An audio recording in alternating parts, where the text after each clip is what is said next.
Ça et toi? Hop, venez. Voilà, c'est bon. Merci.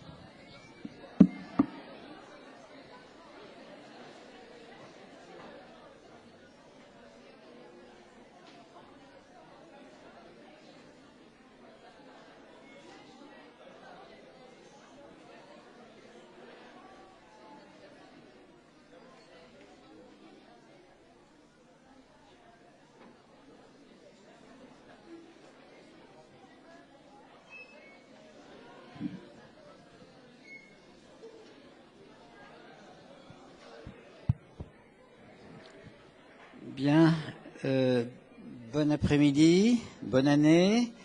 J'ai quelque chose à faire pour qu'il y ait moins de lumière dans la salle et plus sur l'écran. Ouais.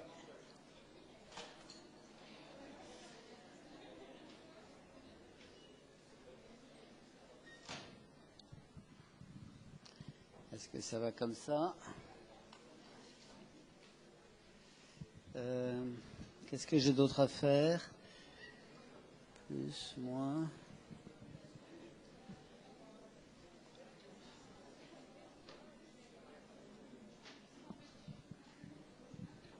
Je ne sais pas si le projecteur est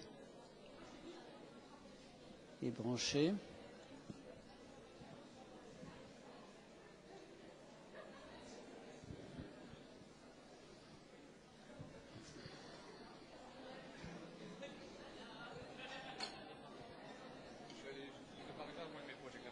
Il n'est pas allumé?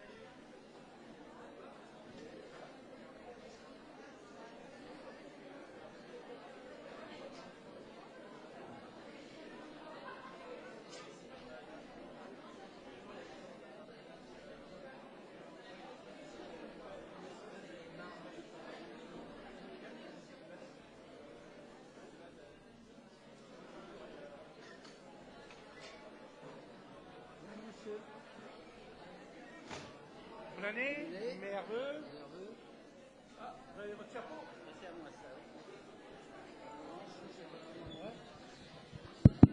Un, deux, un, deux. Bonjour à toutes et à tous. Je vous souhaite à toutes et à tous bonne année et bonne santé à vous et à vos proches. Et je vous souhaite une bonne réussite. Voilà.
Bon, impeccable. Merci.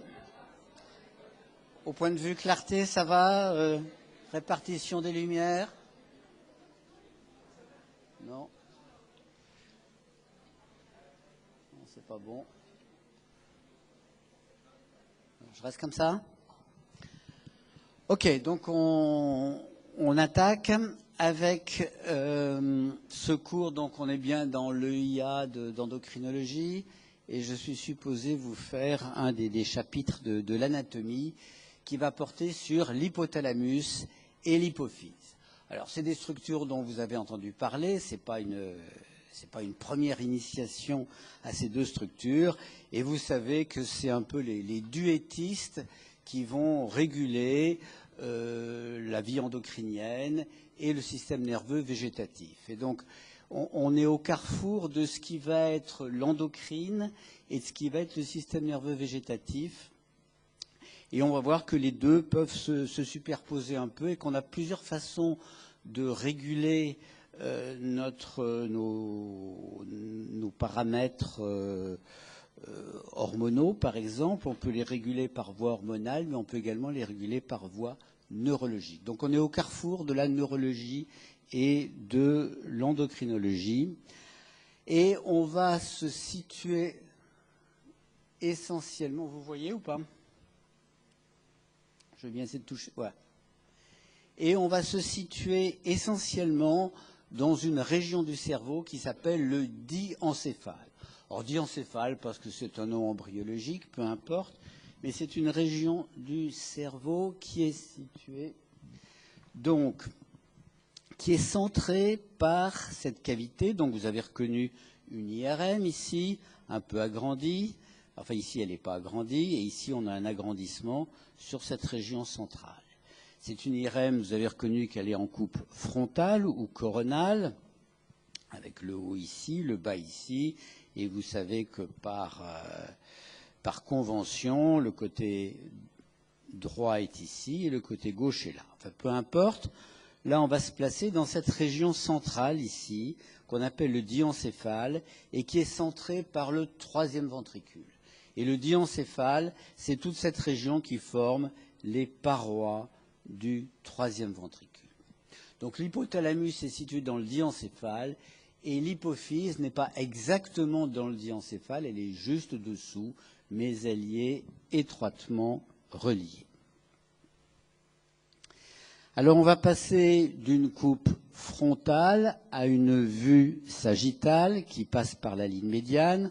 Vous avez reconnu qu'elle passait par la ligne médiane parce qu'on voit ici l'aqueduc de Sylvius. L'aqueduc de Sylvius, c'est ce conduit qui fait 1 mm de diamètre. Si on le voit sur une IRM sagittale, c'est qu'elle est à 1 mm près, passant par la ligne médiane. Et donc vous reconnaissez ici la face interne des hémisphères cérébraux, le corps calleux. Ici, un faisceau que l'on appelle le fornix, sur lequel on va revenir. Et on va donc s'intéresser à cette région ici, qui est située, qui forme les parois du troisième ventricule. Dans cette paroi du troisième ventricule, on distingue plusieurs étages. Un étage thalamique, vous reconnaissez ici le gros œuf du thalamus. On avait présenté le thalamus l'année passée comme une structure relais qui dispatchait les informations sur les différentes parties du cortex. Au-dessous, un sous-thalamus, je dis bien au-dessous, un sous-thalamus, qui comprend certains noyaux qui vont être impliqués dans le contrôle moteur. Et puis au-dessous, mais en avant, l'hypothalamus. Donc l'hypothalamus n'est pas uniquement au-dessous du thalamus, il est surtout en avant. Et vous voyez tout ceci en vert, qui est l'hypothalamus ici, et qui va s'étendre vers le bas pour former cet hypothalamus. Donc on est toujours dans les parois du troisième ventricule. Alors je m'excuse, les codes couleurs ne sont pas les mêmes. Vous retrouvez ici votre troisième ventricule, vous le reconnaissez, l'aqueduc de Sylvius, voilà le troisième ventricule. Une bonne partie de la paroi latérale du troisième ventricule, c'est le thalamus. Mais au-dessous et en avant, en violet ici, en vert ici, on a cet hypothalamus avec deux récessus, un récessus chiasmatique qui va vers le chiasma des voies optiques et un récessus infondibulaire qui va vers l'hypophyse, ici. Et vous voyez comme cette hypophyse est appendue comme un battant de cloche sous l'hypothalamus. Et voici pourquoi on parle de couple hypothalamo-hypophysaire. par la proximité et le fait que ces deux structures sont reliées fonctionnellement. Vous remarquez également la proximité entre l'hypophyse et le chiasma optique ici. On va le voir sur une autre coupe, je pense. Donc, on a déjà parlé de la paroi latérale du troisième ventricule, et on va parler également du plancher du troisième ventricule. Ici, ça c'est le plancher, ce plancher du troisième ventricule, qui comporte donc le chiasma, l'infundibulum avec la tige de l'hypophyse, et ici un renflement qui s'appelle le corps mammillaire. Et puis ensuite, le plancher se prolonge par l'ouverture de l'aqueduc. Donc on a le corps mammillaire, l'infundibulum de la tige de l'hypophyse et le chiasma optique. Tout ceci forme le plancher du troisième ventricule. Je crois que j'y reviendrai tout à l'heure. Et donc, si on regarde un petit peu plus près, donc on est... Encore une fois, il y a plusieurs façons d'étudier cette région. On peut l'étudier d'abord par une vue externe. Donc on va regarder la face inférieure de l'encéphale. Sur cette face inférieure, vous reconnaissez le tronc cérébral, le cervelet, les deux hémisphères. Si on zoome sur cette région centrale, on a ici la protubérance. Vous devinez ici les deux pédoncules cérébraux qui chacun plongent dans leur hémisphère. Et vous avez donc le plancher ici du troisième ventricule avec le corps mammillaire, l'infundibulum et la tige de l'hypophyse et le chiasma optique. Donc, ça c'est une vue externe, en vue inférieure. Si vous faites une coupe sagittale, vous donnez un coup de scalpel comme ceci. Coup de scalpel comme ceci. On retrouve la protubérance ici, la protubérance. Ensuite, on a cet espace qui s'appelle l'espace perforé postérieur entre les pédoncules cérébraux, et on arrive au corps mammillaire, le corps mammillaire, et ensuite on a l'infundibulum qui nous amène ici vers la tige de l'hypophyse. Alors l'hypophyse ici est sectionnée, ici elle ne l'est pas, et puis juste en avant de l'hypophyse, on retrouve le chiasma optique. Donc, vous vous souvenez de cette habitude qu'il faut avoir de passer d'un dessin à l'autre, d'une vue inférieure ici, à une coupe sagittale où on retrouve protubérance, pédoncule cérébral, corps mammillaire, tubaire, infundibulum, chiasma optique. Et vous retrouvez ici la cavité ici du troisième ventricule, avec ici son plancher et ici sa paroi latérale. On avait parlé de la paroi postérieure du troisième ventricule l'année passée, ainsi que sa paroi antérieure.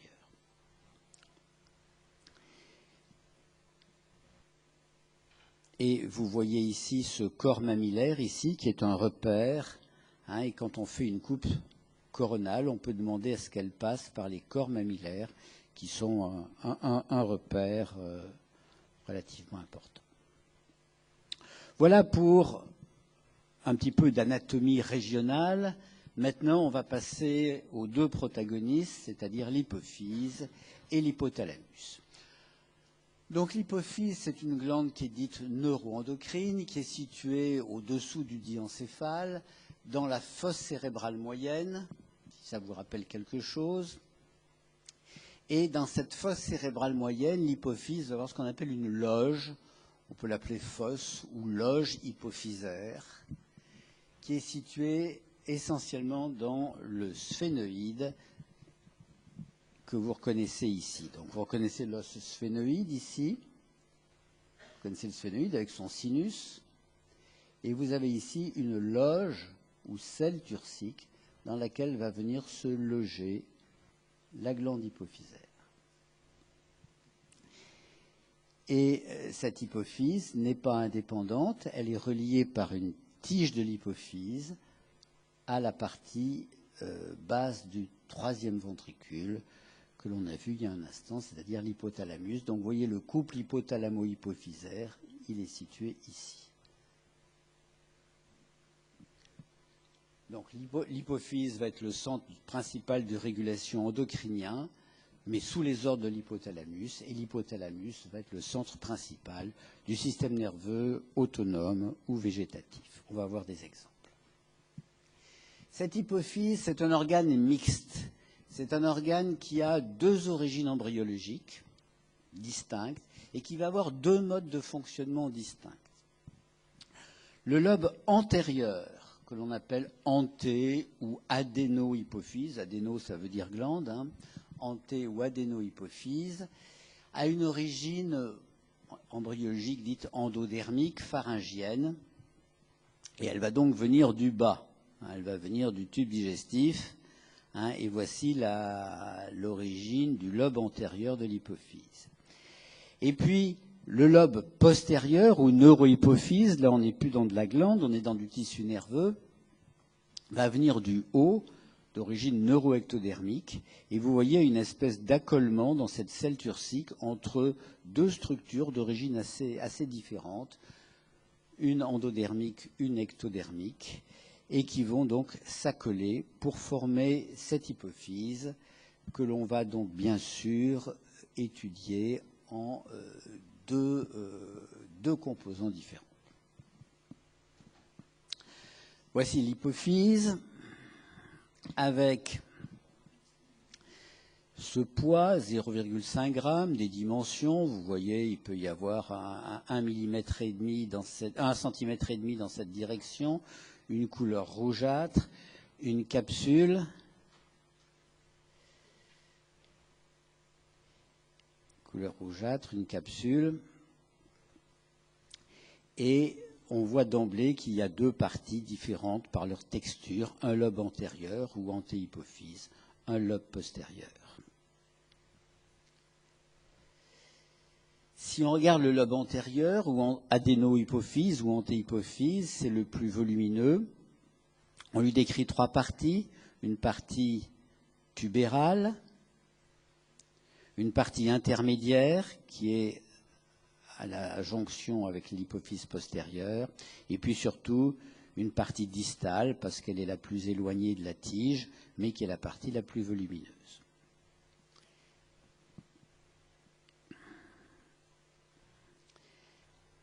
La partie postérieure, elle, est reliée à l'hypothalamus, on va le voir par le pédoncule hypophysaire, comme ceci, et elle comporte ce qu'on appelle une éminence médiane ou un fondibulum, éminence médiane ou un fondibulum, et puis ce lobe postérieur qui est la plus grosse partie. Et vous voyez, les deux sont accolés, séparés par ce petit lobe intermédiaire, et elle remplit complètement cette selle turcique.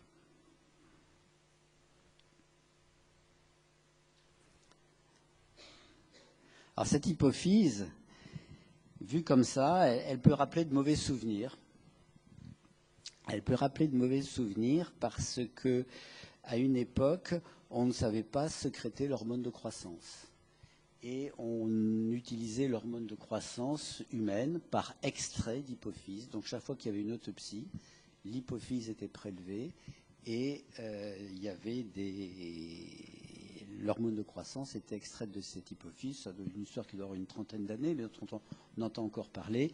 Et vous savez qu'il y a des maladies à prions qui ont été transmises à des enfants à qui on donnait de l'hormone de croissance pour compenser un défaut de stature. Et il y a eu des maladies transmissibles qui ont été transmises justement par conglomérat. Il fallait 10, 15 hypophyses pour extraire de l'hormone de croissance.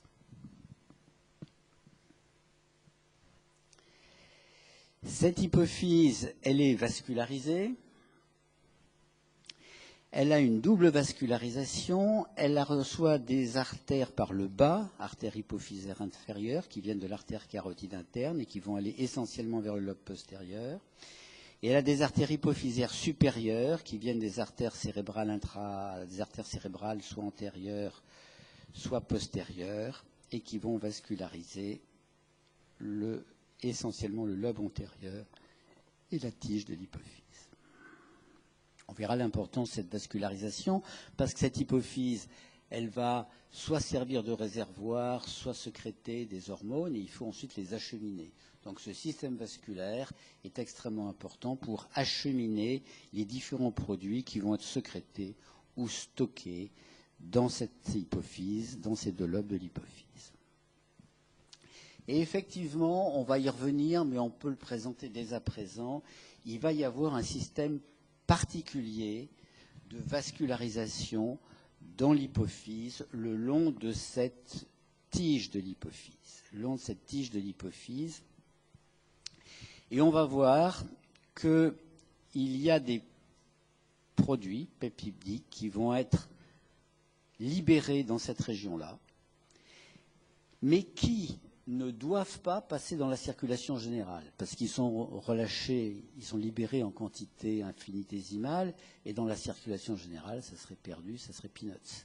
Donc il faut que ces facteurs puissent aller influencer l'antéhypophyse, et que l'antéhypophyse est en utilisant des doses extrêmement faibles. Et pour ça, il faut un réseau capillaire spécial qui va aller de la tige de l'hypophyse vers l'antéhypophyse sans se diluer dans la grande circulation. C'est ce qu'on appelle le système porte hypophysaire. Ce sont des veines grêles allongées ici, le long du pédoncule hypophysaire, et qui vont participer justement à cette connexion entre l'hypothalamus en haut et l'antéhypophyse en bas. Il y a un système d'acheminement vasculaire spécial qu'on appelle le système porte hypophysaire.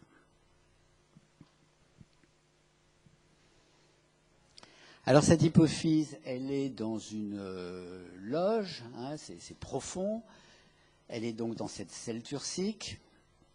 C'est une loge qui n'est pas extensible, qui comporte donc en arrière de l'os, en bas de l'os, hein, l'os sphénoïde, et qui va avoir latéralement, donc ceci c'est une vue sagittale, si on passe sur une coupe coronale, on retrouve ici le sphénoïde, les sinus du sphénoïde, ici la selle turcique, et on voit ici, donc de chaque côté, un réseau capillaire veineux, un réseau veineux qui s'appelle le sinus caverneux, et vous savez que c'est une région extrêmement complexe, puisque dans la paroi latérale du sinus caverneux, il y a les nerfs oculomoteurs qui vont passer, et la branche du trijumeau. Ici, c'est la carotide, l'artère carotide. On a vu qu'elle est donnée au passage des branches à l'hypophyse, qui fait son siphon, donc elle fait un siphon, elle revient ici, l'artère carotide.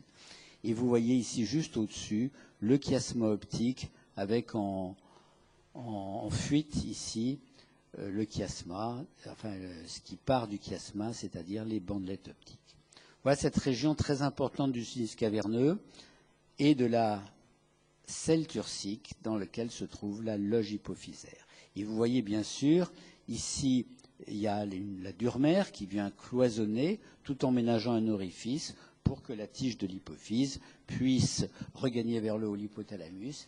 Et il y a parfois dans les traumatismes crâniens des chocs qui font que la tige de l'hypophyse se cisaille ici sur les bords de la durmère ici, et ça crée donc d'un seul coup il y a une hypophyse qui est déconnectée, donc il y a une insuffisance hypophysaire massive qui peut se déclencher après un traumatisme crânien. Et vous voyez donc que cette hypophyse, l'IRM est l'outil de choix, vous la voyez très bien ici, vous voyez l'hypophyse dans la selle turcique, et vous voyez très bien la tige de l'hypophyse ici, le chiasma, et ici le corps mammillaire. Donc vous voyez ici le bas du troisième ventricule, le plancher du troisième ventricule, le chiasma, le corps mammillaire, et puis l'infundibulum, la tige de l'hypophyse, et l'hypophyse dans sa selle turcique. Même chose sur une vue non plus sagittale, mais coronale, où vous voyez ici donc le sphénoïde, c'est la vue de tout à l'heure, l'hypophyse, et puis la tige de l'hypophyse qui va le relier au troisième ventricule ici, à la partie basse du troisième ventricule, avec de chaque côté ici le chiasma optique. Donc la proximité entre l'hypophyse et le chiasma optique est importante. Et quand on a une tumeur hypophysaire, comme c'est le cas ici, un adénome hypophysaire, la tumeur est bénigne en elle-même. Elle est bénigne, mais elle peut avoir deux types de complications. eh bien, ça peut être une tumeur endocrinienne qui peut avoir des conséquences endocriniennes, c'est-à-dire que soit elle va étouffer le fonctionnement de l'hypophyse qui va être déficiente dans tel ou tel domaine, soit au contraire, si c'est un adénome qui sécrète, il va y avoir une hypersécrétion d'un produit, par exemple la prolactine, et le patient peut souffrir des conséquences de cet emballement d'une ligne hypophysaire. Mais l'autre conséquence mécanique, elle est ici, c'est le chiasma optique. C'est-à-dire qu'une tumeur hypophysaire, elle est dans une loge, elle n'a pas beaucoup de place, elle va pousser vers le haut, et vers le haut, on a vu, il y a juste le chiasma. Donc la complication majeure des tumeurs hypophysaires, bien encore une fois qu'elles soient souvent bénignes par leur nature, c'est de venir mettre en jeu les voies visuelles au niveau du chiasma. Et donc, c'est un geste chirurgical assez fréquent que d'aller opérer une hypophyse. Et il y a la plupart du temps, on peut procéder par voie basse, enfin par voie transnasale. C'est assez impressionnant parce qu'il faut traverser toutes les fosses nasales, creuser le sinus phénoïdal et on arrive ici dans la selle turcique. Et ça permet de contrôler la loge hypophysaire et d'enlever l'hypophyse. Mais quand c'est trop gros, comme ici, eh ben, on ne peut plus se permettre d'aller gratter ici parce qu'on ne sait pas trop ce qu'on gratte. Et il faut donc passer par voie haute, par voie neurochirurgicale, en faisant un volet, en soulevant le lobe frontal. Et vous voyez, c'est loin et c'est assez profond, cette hypophyse. Voilà, donc il faut bien garder en tête sa position très centrale, très profonde dans la boîte crânienne. Et donc l'hypothalamus, maintenant on va passer au deuxième larron de l'affaire. L'hypothalamus est donc situé juste au-dessus, on l'a vu. Et cet hypothalamus, lui, il fait vraiment partie du cerveau. On ne peut pas dire que l'hypophyse soit une partie de l'encéphale, même s'il est appendu et en relation très étroite avec l'encéphale. L'hypothalamus, là on est dans la cervelle. Et cet hypothalamus va être une structure un petit peu carrefour dans beaucoup de secteurs du fonctionnement cérébral. Donc cet hypothalamus, on va le voir, il va réguler l'hypophyse.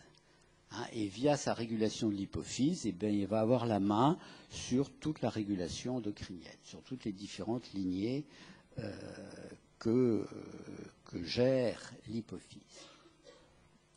Mais l'hypothalamus, il va également réguler notre milieu intérieur via le système nerveux autonome ou végétatif. Et il a donc ces deux voies pour agir sur le milieu intérieur, pour réguler la température, la pression artérielle et ainsi de suite. Mais cet hypothalamus lui-même, il est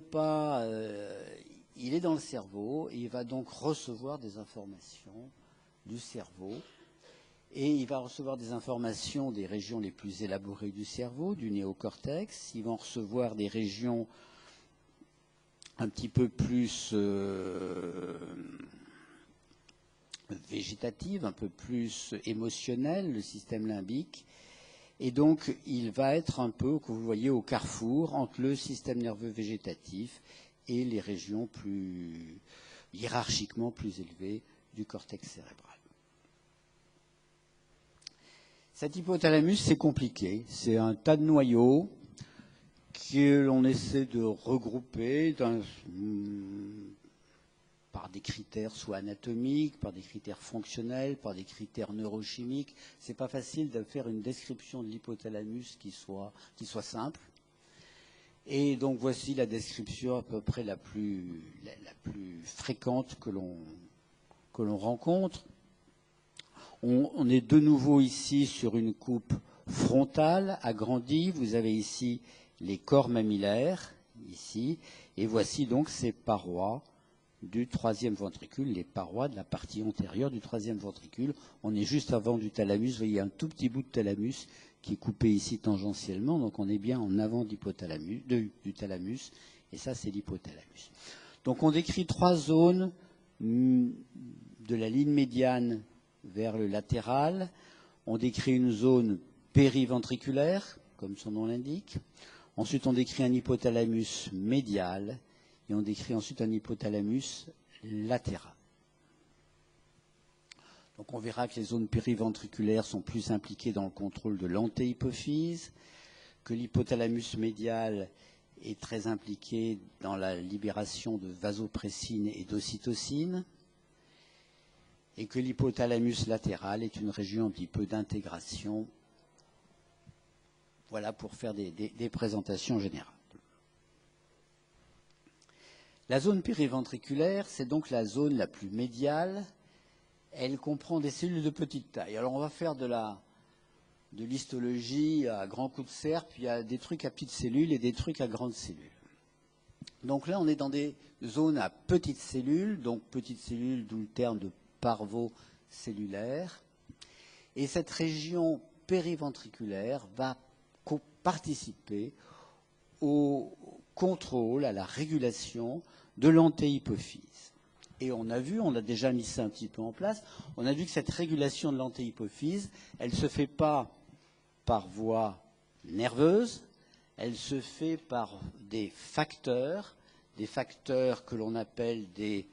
Alors en anglais, c'est releasing factor ou inhibiting factor, et quand on veut traduire ça en français, ça fait des libérines pour ce qui va stimuler et des statines pour ce qui va freiner. Je ne suis pas sûr que ça soit beaucoup plus clair que releasing factor ou inhibiting factor, mais voilà, vous avez les deux versions.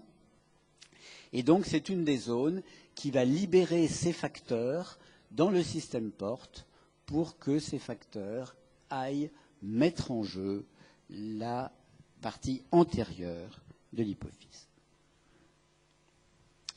Ensuite, l'hypothalamus médial. L'hypothalamus médial, c'est un gros morceau que l'on peut décomposer en plusieurs noyaux, plusieurs groupes de noyaux, tels qu'on va le voir ici. Et on va commencer, donc on est dans l'hypothalamus médial, et on va décrire donc 3 grands groupes de noyaux. Un hypothalamus antérieur, qu'on appelle également chiasmatique, qui est en rouge, un hypothalamus moyen et un hypothalamus postérieur. Jusque-là, voilà. Jusque-là, ça va à peu près. Donc il y a des noyaux qui vont faire partie du groupement antérieur, des noyaux qui vont faire partie du groupement moyen et des noyaux qui vont faire partie du groupement postérieur. Et donc on va passer un petit peu de temps maintenant sur le groupe antérieur parce qu'il y a des choses intéressantes. On a tout d'abord une région qu'on appelle la région préoptique ou aire préoptique qui s'étend ici de la commissure antérieure en haut jusqu'au chiasma optique en bas et qui va être impliquée dans différentes fonctions, la stimulation des gonades, la régulation de la pression artérielle, la fréquence cardiaque et de la température corporelle. Alors cette aire préoptique, elle est gonadotrophique et elle a fait parler d'elle parce que c'est peut-être la seule région dans le cerveau où il y a une différence entre le cerveau de l'homme et le cerveau de la femme. Alors on peut toujours gloser sur les différences de cerveau entre l'homme et la femme. Il y a une différence de poids en moyenne, mais si vous prenez un petit cerveau masculin et un gros cerveau féminin, a priori il n'y a aucune différence. Sauf au niveau de l'hypothalamus, où dans cette aire préoptique, eh bien, il y a un noyau qui est plus volumineux chez l'homme que chez la femme, et cette différenciation va se produire au cours de la croissance vers l'âge de 2-4 ans. Cette région préoptique, c'est une région qui a été également associée à l'activité sexuelle et qui, chez les rats, on le voit, peut être développée de façon proportionnelle à l'activité sexuelle. Donc c'est intéressant, seule région du cerveau qui pourrait différer entre l'homme et la femme. Et c'est une région où il y a parfois où on sait qu'on peut modifier le comportement sexuel des gens. Il y a des observations, il y a des gens, on est obligé de mettre des canules ici pour pour drainer les ventricules en cas de blocage d'écoulement du liquide céphalorhagien. Puis il y a des fois la canule qui rate un peu son but, qui va dans la région préoptique. Et on a vu des gens, des patients d'un certain âge qui étaient retirés des affaires, qui d'un seul coup remanifestaient un intérêt soudain parce qu'on leur avait stimulé la région préoptique. Donc voilà, c'est une région qui ne manque pas d'intérêt, qui avait fait couler beaucoup d'encre à une époque, et c'était une littérature un petit peu nauséabonde. C'était à l'époque où beaucoup de gens mouraient du sida. Et les cerveaux étaient autopsiés, et à un moment, les gens avaient voulu dire qu'il pouvait également y avoir dans l'hypothalamus, au niveau de cette région préoptique, des modifications, des variations qui ne seraient non pas fonction du sexe, mais qui seraient fonction de l'orientation sexuelle. Et puis, voilà, ça n'avait pas plu beaucoup, cette littérature, je ne sais pas si c'était vrai. Mais voilà, c'est une région qui a un intérêt certain. Ensuite, la région suprachiasmatique,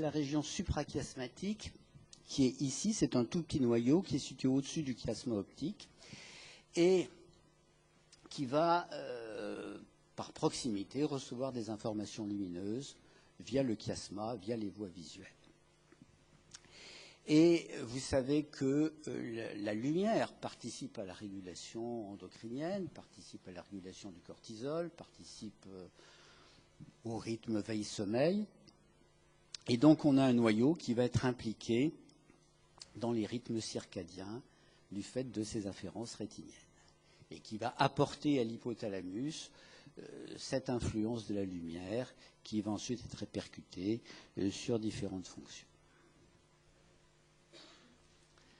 Ensuite, on a un noyau dit antérieur ici, noyau antérieur, qui va être impliqué dans la régulation de la température. On a une régulation permanente de la température. Et puis ici, un noyau paraventriculaire, et un noyau paraventriculaire qui, lui, va être divisé en deux parties. Une partie à petites cellules, dite la division parvocellulaire, et qui va aller stimuler l'antéhypophyse essentiellement.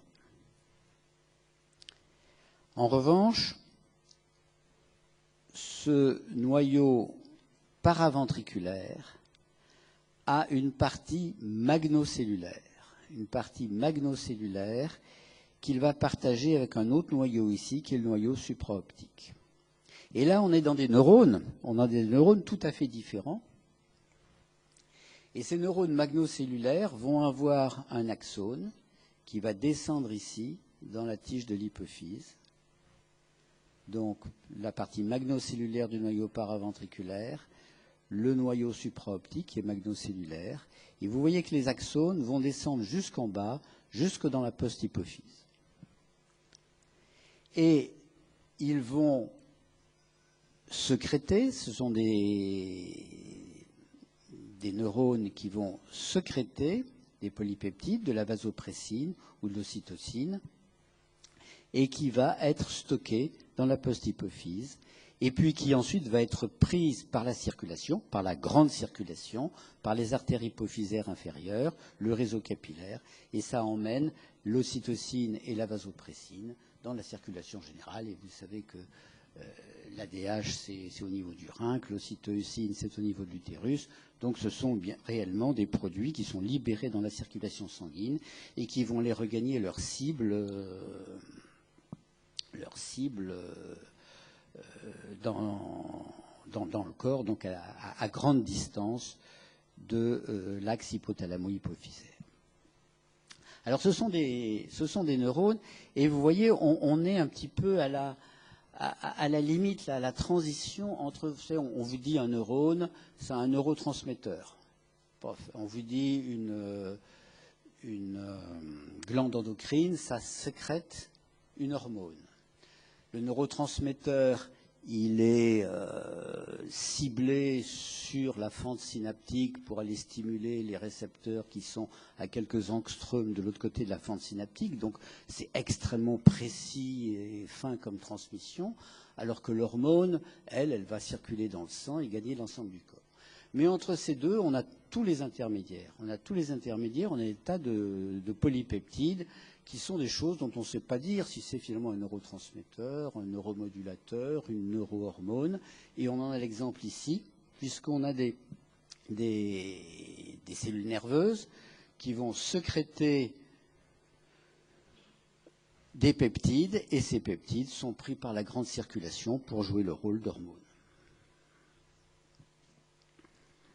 Voilà donc le fonctionnement de cette post-hypophyse qui est essentiellement donc le lieu d'arrivée des neurones qui viennent, des neurones magnocellulaires qui viennent des noyaux paraventriculaires et supraoptiques et qui viennent stocker l'ocytocine et de la vasopressie. Ensuite, maintenant qu'on a fait le groupe antérieur, on va faire le groupe moyen. On avait appelé ça le groupe moyen.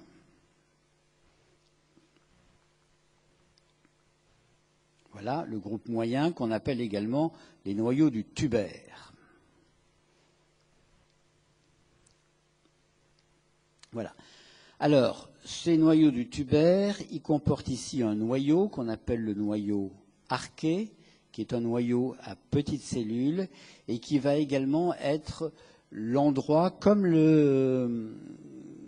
la zone périventriculaire, mais c'est l'endroit important qui va réguler l'antéhypophyse en relâchant donc des hormones libératrices ou inhibitrices et qui vont donc, via ce tractus tubéro-hypophysaire et le système porte, aller mettre en jeu l'antéhypophyse.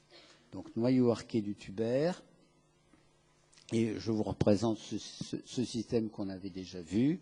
Donc vous voyez ici, là c'est la zone périventriculaire qui a été représentée, mais c'est la même chose pour les noyaux archés du tubaire. Vous avez des neurones qui vont descendre ici, ça c'est l'axone. Ici, l'axone va libérer un polypeptide qui va ensuite être acheminé spécialement par ce système porte, pour ne pas en perdre, pour l'acheminer spécifiquement dans l'antéhypophyse.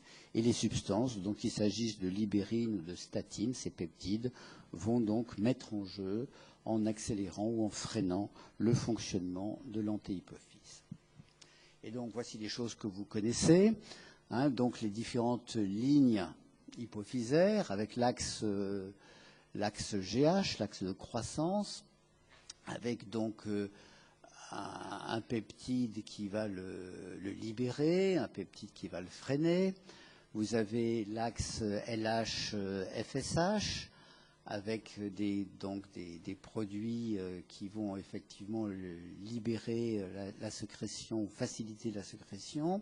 Un axe thyréotrope avec le TRH, avec un axe à prolactine, avec un axe corticotrope et un axe mélanocytaire qui est un petit peu moins connu. Voilà les régulations du lobe antérieur via ces peptides qui sont soit freinateurs, soit stimulateurs et qui sont relâchés en quantité infinitésimale et qui vont gagner l'antéhypophyse par le système porte. Toujours dans le tubaire, on a deux gros noyaux, le noyau dorsomédian et le noyau ventromédian. Et là, on est plus on se rapproche un peu du comportement. On s'aperçoit que l'hypothalamus, c'est pas uniquement la température, les hormones, les choses comme ça peut être directement le comportement. Et donc, le noyau dorsomédian va être relié à un certain nombre d'autres régions cérébrales, va jouer un rôle dans la faim, dans les comportements, et notamment dans les comportements alimentaires. Quand on stimule ce noyau, on peut avoir des modifications du comportement alimentaire. Et quand on a le comportement alimentaire, on a parfois une superposition avec le comportement tout court, et avec donc des manifestations d'agressivité. Le noyau ventromédian, lui, est plutôt antagoniste, il est plutôt... on a plutôt l'impression, par les expériences de stimulation, qu'il va inhiber, qu'il va calmer les sensations de faim. Mais encore une fois, tout ceci est très, très... on est dans un mouchoir de poche à quelques cellules près, il peut y avoir des comportements tout à fait différents. Ce qu'il faut retenir, c'est que ce noyau dorsomédian et ventromédian sont impliqués dans les comportements alimentaires, et c'est ça l'important.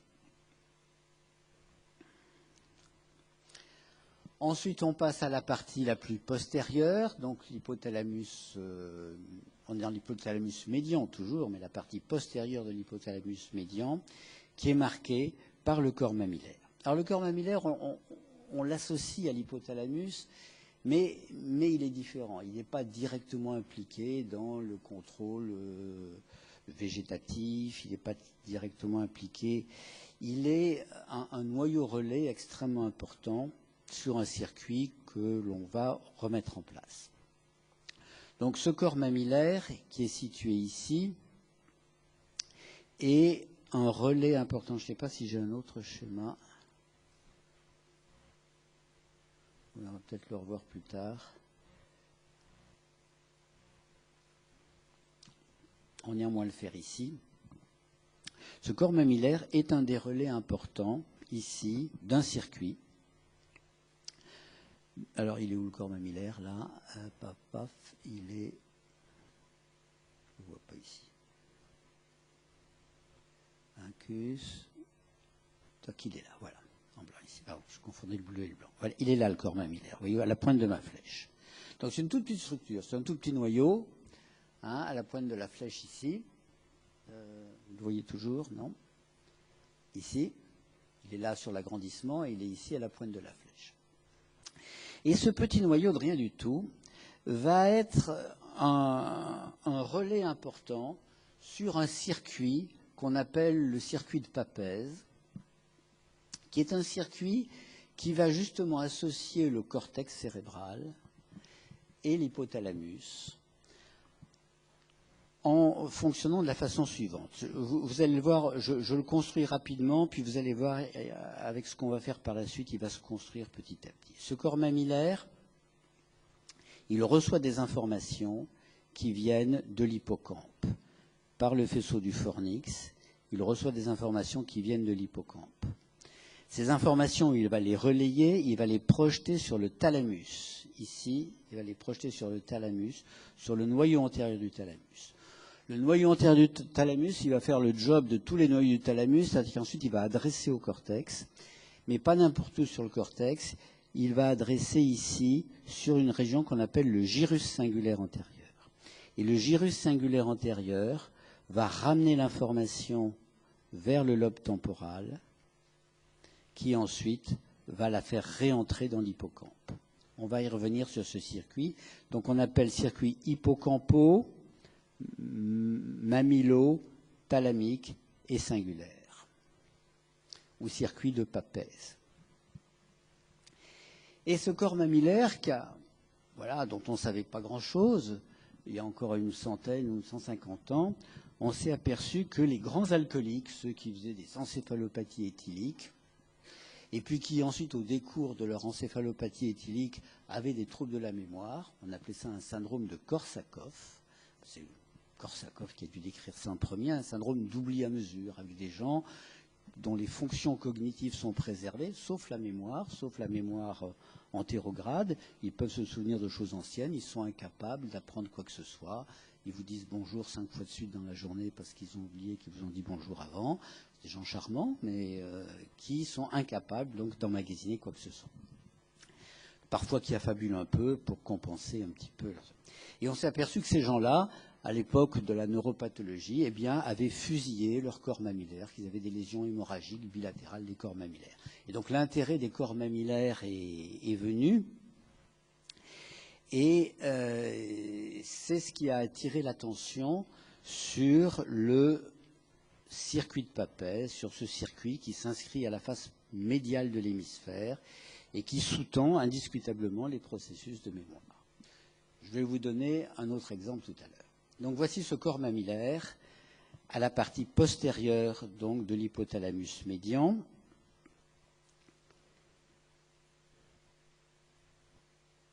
Voilà. Et puis il y a un autre noyau ici dont je ne vous dirai pas grand-chose.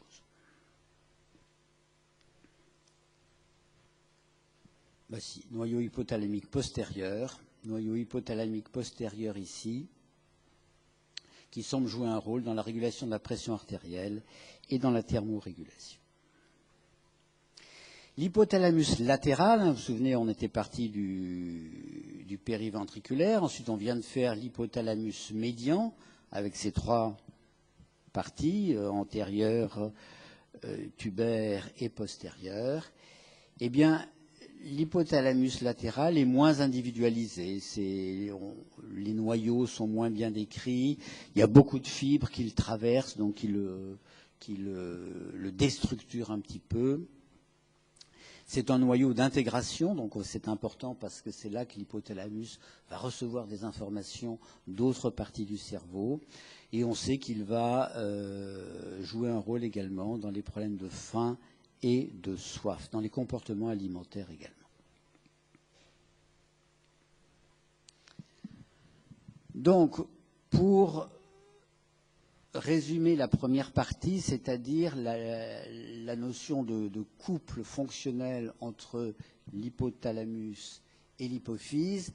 Donc, on a vu qu'il y avait deux systèmes, un système hypothalamo-anté- ou adéno-hypophysaire, avec ce lobe de l'hypophyse qui est glandulaire, qui va sécréter des hormones qui vont être libérées dans la circulation sanguine. Et les hormones produites par l'adénohypophyse, vous les connaissez, c'est les gonadotropes, FSH et LH, c'est la prolactine, c'est l'hormone thyréotrope, TSH, c'est l'hormone de croissance, GH, et c'est la CTH qui stimule la production de cortisol. Donc vous connaissez ces hormones, mais on vient de voir que la synthèse de ces hormones et leur libération est contrôlée par l'hypothalamus, et elle est contrôlée via des neurohormones qui sont soit des releasing factors, soit des inhibiting factors, soit des hormones qui vont commander la libération ou l'inhibition, et qui vont être délivrées via un réseau de capillaires sanguins, le système porte-hypothalamo-anté-hypophysaire, qui va acheminer sélectivement ces neurohormones le long de la tige de l'hypophyse jusqu'à l'adénohypophyse. Et le siège de production de ces releasing ou inhibiting factors, c'est les neurones parvocellulaires à petites cellules de l'hypothalamus et qui sont assez dispersés. On a vu que c'était largement les noyaux périventriculaires et puis des noyaux de la région du tubaire essentiellement qui étaient impliqués. Mais ce sont des choses un petit peu dispersées et c'est pour ça qu'il est difficile de compartimenter très précisément l'hypothalamus. Voilà donc, vous voyez que vous avez une hormone qui contrôle une autre hormone ou une neurohormone qui va contrôler une hormone un petit peu plus généraliste. Le système hypothalamo-post-hypophysaire ou neurohypophysaire, donc la post-hypophyse, elle, est une structure nerveuse, ce n'est pas une structure glandulaire. Elle reçoit les axones des neurones de l'hypothalamus. Et ces axones proviennent de neurones magnocellulaires, donc de grande taille, localisés dans les noyaux paraventriculaires et supraoptiques. La partie magnocellulaire du paraventriculaire et la partie et le noyau supraoptique. Et la neurohypophyse, une espèce d'extension de l'hypothalamus, un lieu de stockage de neurohormones. Et ces deux neurohormones sont la vasopressine, donc l'hormone antidiurétique qui permet la réabsorption de l'eau, et puis l'ocytocine qui donc intervient dans le déclenchement de l'accouchement. Et donc elles sont stockées et libérées dans la circulation sanguine générale. Voilà, vous avez deux modes de fonctionnement et puis qui vous montrent que finalement la distinction entre une hormone et un neurotransmetteur au niveau de l'hypophyse et de l'hypothalamus devient quelque chose d'assez subtil. Et voici ce qui résume également les deux modes de fonctionnement. Vous avez ici le noyau paraventriculaire, le noyau supraoptique, et vous avez les fibres qui descendent ici. C'est le tractus supraoptico-hypophysaire qui vont donc amener l'ocytocine et la vasopressine ici dans la post-hypophyse où elles vont être captées par le réseau sanguin. Et puis ici, vous avez l'autre système, le noyau arqué du tubaire par exemple, avec un tractus tubéro-hypophysaire, avec ici les axones qui se terminent ici dans la tige de l'hypophyse, avec des capillaires sinusoïdes qui vont les reprendre, les emmener par les veines portes pour aller spécifiquement mettre en jeu l'antéhypophyse.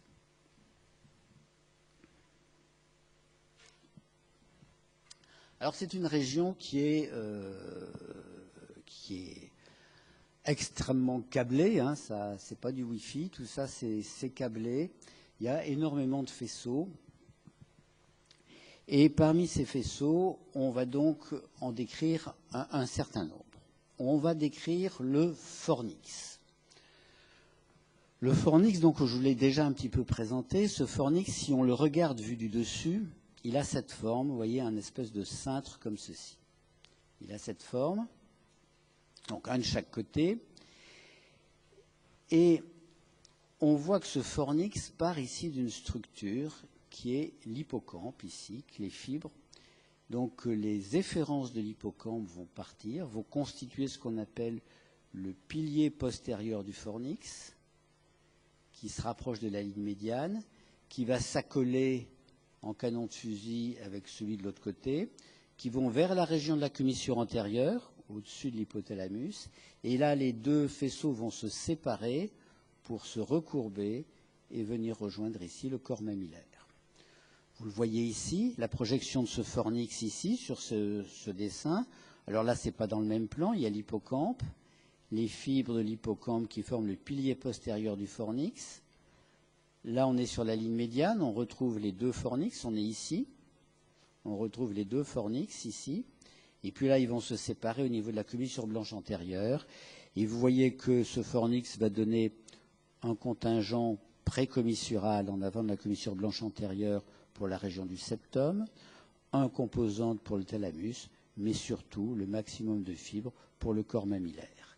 Et donc on a ici ce premier élément du circuit de Papez, hein, qui va de l'hippocampe au corps mammillaire et qui utilise ce faisceau extrêmement délicat dans sa structuration, dans sa forme, qui ramène les informations donc de l'hippocampe vers le corps mammillaire. Autre faisceau important, c'est celui qu'on appelle le faisceau médian du télencéphale.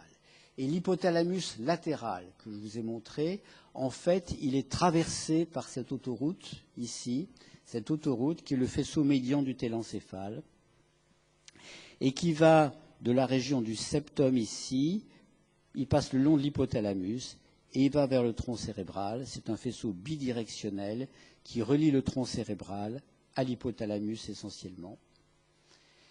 Mais plus que ça, vous savez que le tronc cérébral va apporter dans tout le cortex cérébral une innervation dopaminergique, une innervation sérotoninergique, et tout ça, ça va transiter dans ce faisceau médian du télencéphale, encore une fois, qui est une autoroute, donc une autoroute qui permet au tronc cérébral d'envoyer des informations vers le cortex, mais qui permet également à l'hypothalamus et au tronc cérébral d'être très étroitement reliés. Et c'est via ce faisceau médian du télencéphale que l'hypothalamus va directement influencer la vie végétative, les nerfs crâniens et ainsi de suite. Alors, toujours par ces faisceaux, on a vu que le corps mammillaire pouvait avoir un faisceau descendant, je ne vous l'ai pas dit, qui s'appelle le faisceau mammilotegmental, mais il va avoir un faisceau ascendant qui part vers le noyau antérieur du thalamus, et qui est donc qu'on appelle le faisceau mammilothalamique, et qui est le deuxième maillon de ce circuit. Je vous ai parlé hippocampo-mammillaire, et maintenant on a mammilothalamique, qui est le deuxième maillon.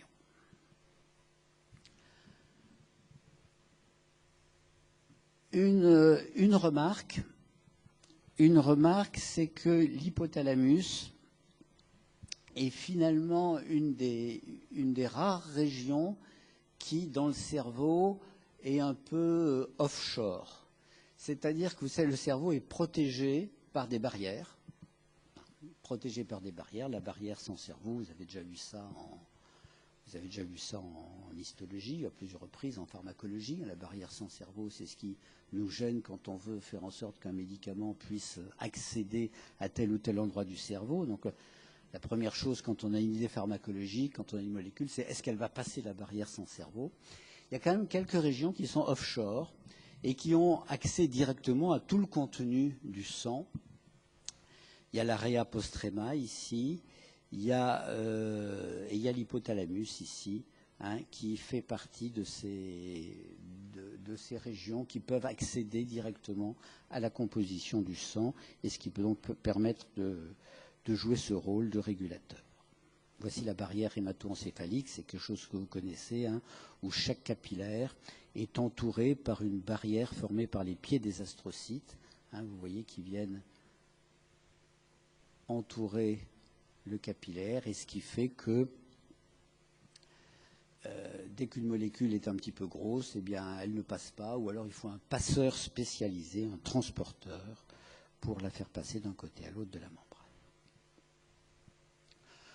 Et si on se place maintenant, vous avez vu évoluer depuis l'hypothalamus, on se rapproche un peu du reste du cerveau et des liens entre l'hypothalamus et le reste du cerveau, on va compléter donc ce circuit hypothalamo-mamillo-thalamique. Et pour cela, il faut partir de son origine, qui est l'hippocampe.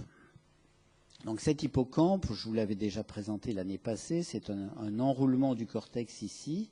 On est sur une coupe coronale, et vous voyez le cortex ici qui va s'enrouler. On le voit mieux sur cet agrandissement, on voit le cortex qui s'enroule ici pour former ce qu'on appelle l'hippocampe ici, qui est un cortex qui à la fois se simplifie, il passe d'un cortex à 6 couches à un cortex à 3 couches. Cet hippocampe, si on le représente en vue, non plus en coupe transversale, en coupe frontale, pardon, mais en vue longitudinale, vous voyez, c'est un peu la forme de cette pipe allongée, et c'est surmonté par un autre noyau associé qui s'appelle l'amygdale. Et l'hippocampe va traiter l'information et va envoyer ses fibres dans ce paquet de fibres ici en noir qui va constituer le pilier postérieur du trigone. Et donc, l'information ici, alors je vais revenir à mon schéma antérieur.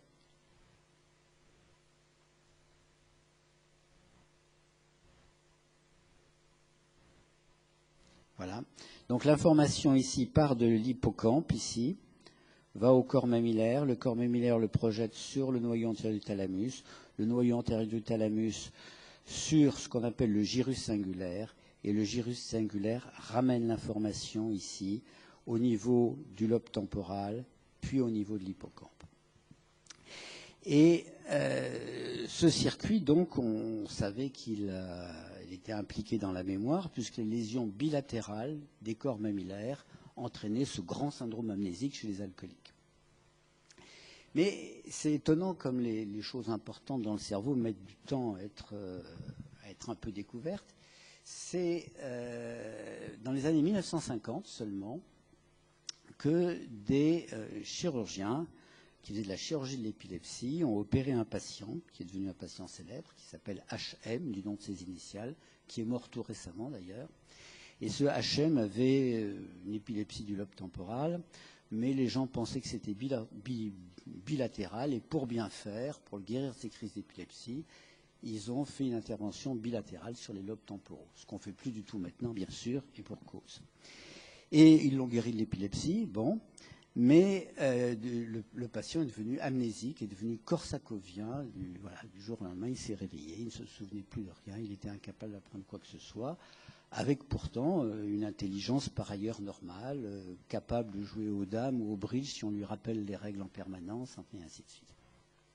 Donc ce patient HM est un des patients les plus célèbres du monde et qui a permis de poser les bases de la théorie bi-hippocampique de la mémoire. C'est-à-dire que c'est le circuit de Papez qui a été responsable de l'encodage.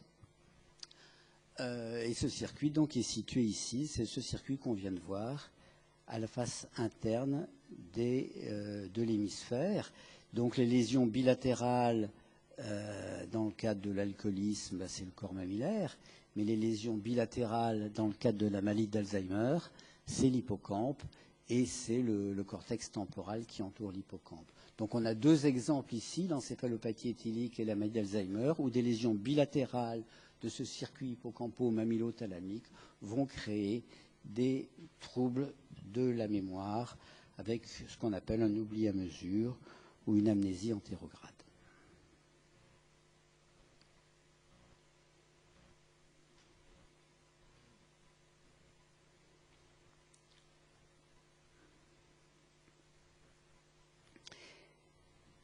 Alors, maintenant, il nous reste à finir sur la façon dont l'hypothalamus va finalement servir d'interface entre le cerveau intelligent et le cerveau végétatif.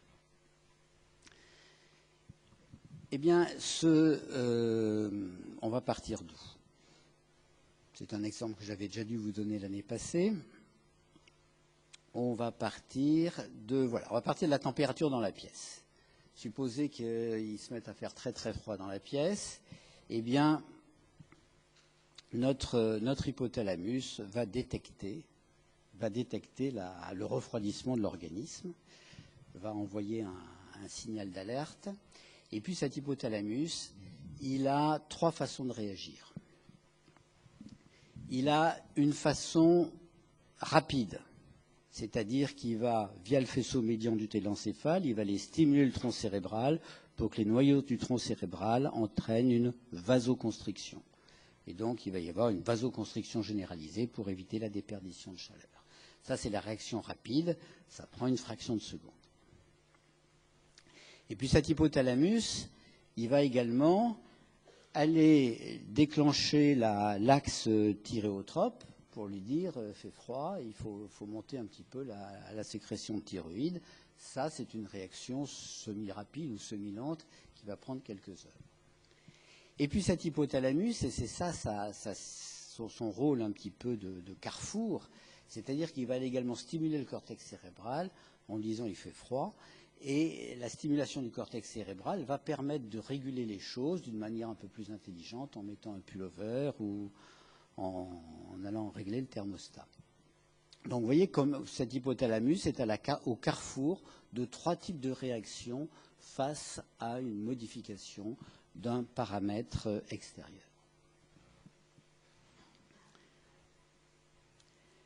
Maintenant, ça marche dans l'autre sens également. Ça marche dans l'autre sens, et supposez que votre cortex occipital, votre cortex visuel, se trouve nez à nez avec ceci. Donc votre cortex occipital va reconnaître l'araignée, et qu'est-ce qu'il va faire? Eh bien, il va l'envoyer dans le système limbique, dans le circuit de Papez. Parce que ce circuit de Papez, c'est quelque chose qui va donner une valence à une information, qui va permettre de comparer l'information actuelle avec l'information passée. Et donc, si vous vous trouvez nez à nez si votre cortex occipital envoie dans le système limbique, dans le circuit de Papez, la vision d'une araignée, le circuit de Papez, en quelques fractions de secondes, va dire araignée, c'est pas bon pour telle et telle raison. Et donc, le système limbique, le circuit de Papez, va mettre en route l'hypothalamus, et l'hypothalamus va entraîner peut-être des hormones, mais ça c'est beaucoup trop tard, mais va entraîner immédiatement toute la mobilisation des ressources musculaires, la répartition de la circulation sanguine pour privilégier les muscles, pour prendre nos jambes à notre cou, et ainsi de suite. Donc l'hypothalamus va permettre, entre une information purement corticale, la vision d'une araignée, de préparer le corps aux mesures défensives que l'on peut imaginer. Et donc ce système limbique, encore une fois ce circuit de Papez, agit un peu comme comparateur, comme donneur de valence à quelque chose. Et c'est pour ça qu'il joue un rôle extrêmement important dans toute l'échelle animale. Hein. C'est ce qui permet à un animal de savoir ce qui est bon, ce qui n'est pas bon, ce qui est dangereux, ce qui n'est pas dangereux, et ça va directement sur l'hypothalamus. Donc chez l'homme, le cortex cérébral prend un rôle beaucoup plus important, mais ce circuit de Papez va également détecter la nouveauté, ce qui est connu, ce qui n'est pas connu, et c'est pour ça qu'il joue un rôle important dans la mémoire, parce que devant une information nouvelle, eh bien, il va lui donner une valence particulière. Si l'information est répétée, eh bien, la valence sera importante et la mémorisation sera d'autant plus active. Voilà pour ce système nerveux, pour ce rôle de l'hypothalamus, un petit peu comme intermédiaire entre le cortex cérébral et la vie neurovégétative. Alors cet hypothalamus, actuellement, il est challengé. Il est challengé dans son rôle de régulateur de la vie neurovégétative. Et vous savez que ce qui est à la mode maintenant, c'est de parler du deuxième cerveau. Ce qu'on appelle deuxième cerveau parce que le système digestif comporte effectivement un système nerveux, des systèmes nerveux entériques, qui est donc la partie du système nerveux végétatif ou autonome qui est située dans les viscères. Et vous savez qu'on dit deuxième cerveau parce que ces viscères, ils sont truffés de cellules qui ressemblent à des neurones. Donc on peut dire qu'il y a 500 millions de neurones dans le tube digestif. Moi, je veux bien. Qu'il y a plein de neurotransmetteurs. Et parmi ces neurotransmetteurs, il y a la sérotonine, de la dopamine, donc des neurotransmetteurs, tout ce qu'il y a de plus habituel dans le cerveau. Il y a des cellules gliales.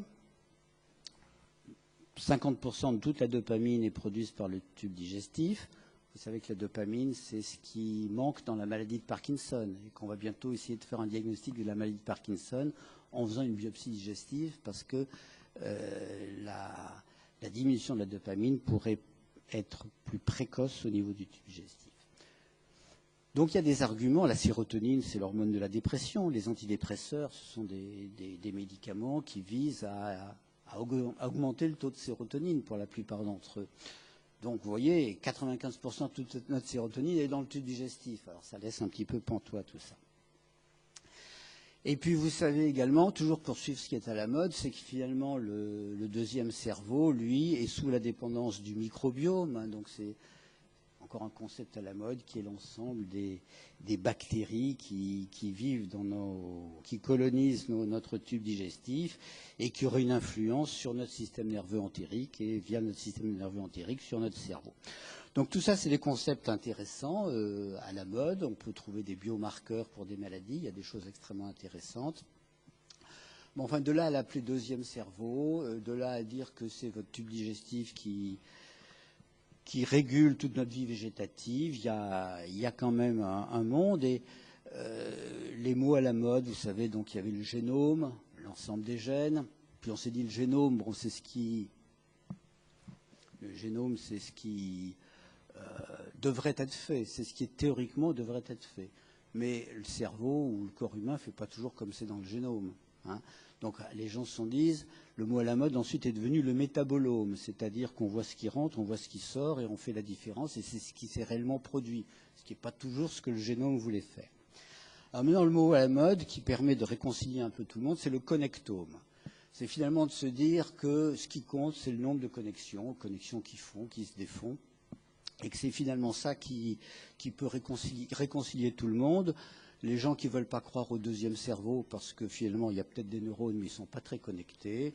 Ça peut réconcilier les gens qui se bagarrent parce que quel est le cerveau le plus lourd, celui de l'homme ou de la femme, il y a des cellules gliales. L'essentiel, c'est les connexions et le connectome. Voilà, je vous remercie.